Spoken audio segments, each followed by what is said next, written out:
This is a video game controller. And understanding this can help you learn this, or this, and even this. And the best part about this idea? You're probably already doing it.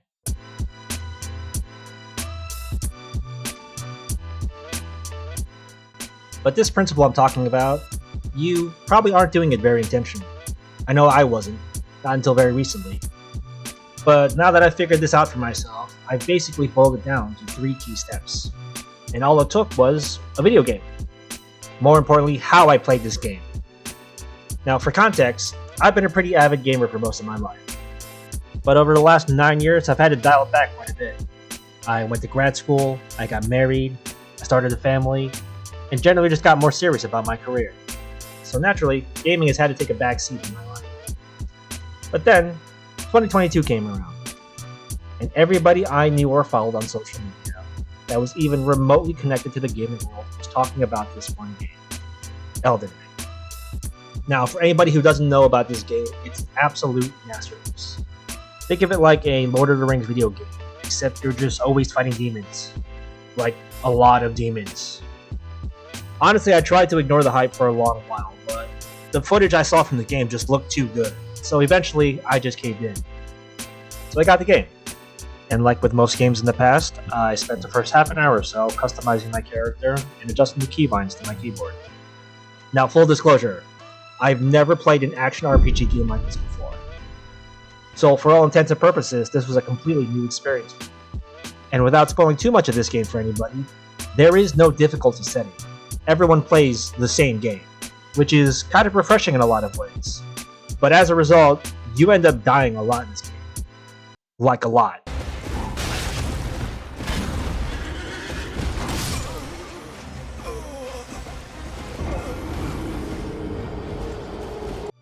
There is definitely an intentional learning curve. You face a lot of roadblocks right away before you even remotely start feeling like you're competent. You know, kind of like learning a new skill. But as I tried to progress through the gameplay, I felt like the mechanics of this game were really punishing. So not only were early encounters tough, but the game itself just felt super clunky to me. I found it hard to control the camera, and the combat just made me feel clumsy. After a few hours of trying and trying, nothing was really clicking for me. So what was going on? Was I just too old to be playing this game? Was I just done with gaming? Well, needless to say, this kinda sucked. And unfortunately, like a lot of things in life, when trying something new and hitting a lot of obstacles right away, instead of sticking with it, I just ended up quitting. But you know what? The funny thing about stuff you really want to go after, it has a way of sticking with you. And a part of me really wanted to keep trying this game. I really wanted to get good at it. So one day, several weeks after I had taken a break from the game, I decided to watch some gameplay of other people playing Elden Ring. Maybe there was just something I was missing. And not surprisingly, there are some really good players in this game. But there was also something else that stuck out to me that I hadn't paid attention to before at all. So I flipped through a few more clips to see if this was a thing, and I kept seeing it. All these people were playing with a controller. Now, this may not be much of a revelation for people who play this kind of game before, but again, for me, I was totally new to this. It never crossed my mind to try this game with a controller. I had always played PC games on a keyboard and mouse. So I thought, okay, why not? I went on eBay, I bought a used controller, and once it arrived, I jumped back in. And almost right away, I could feel a difference. This was not the same game I was struggling with before. Movement felt more responsive, the camera motions were more fluid, and the combat felt good. I mean, I still died a lot, but now I knew at least how fun this game could feel, and I was really enjoying it. And because of that, I wanted to play more of it. And of course I wanted to do more of it. Having fun is rewarding. We will naturally do more of what we enjoy. We've seen this idea covered in a lot of different popular books, but when I was doing research for this video, I actually found this idea across a lot of academic papers. One paper specifically talked about the idea of bringing immediate rewards into activity choice increases persistence and consumption. Make something fun to do, and you'll want to do more of it. Pretty simple. So fast forward. How can you put this principle into practice for yourself? Well, like I've said, you've probably been doing some version of this already. Remember earlier when I said I spent time adjusting the keyboard settings to my preferences? Well, that was a version of this.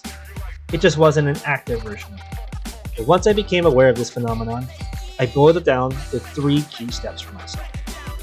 First, it's about awareness. Recognize when you are hitting roadblocks and ask yourself one important question. Do I actually want to do this thing? And honestly, sometimes the answer is going to be no. I need to be really genuine with yourself here. I know I fooled myself in the past thinking that there were things that I really enjoyed doing, but really I was letting ego or reputation get in the way.